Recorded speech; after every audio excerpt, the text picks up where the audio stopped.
Everybody listening right now knows the difference between a good teacher and a bad teacher, or a good doctor and a bad doctor, right? It's not necessarily that the knowledge that they have inside their head, it's the way that they share it with you. It's pretty straightforward.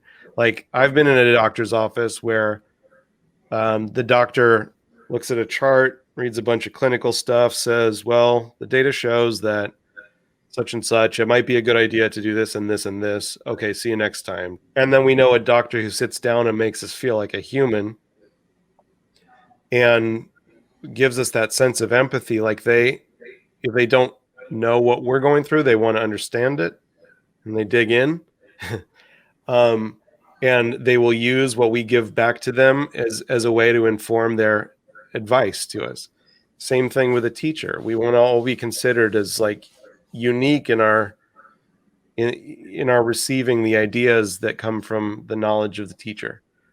And a great teacher can make life changing, impact on a student. And a bad teacher can turn us off to the subject for life. And I think the same thing is absolutely true for in the world of finance. I love my accountant, my CPA. I used to have a bad accountant who didn't know how to communicate accounting stuff to me at all.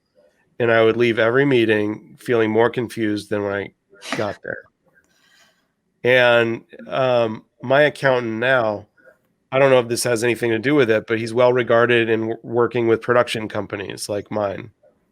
And I love talking to him. I love going to his office in the Valley to share stories, and he tells jokes, and like we relate to each other on a human level. And I know that when he's considering some decision on my behalf, like, do you want to do this or do you want to do this?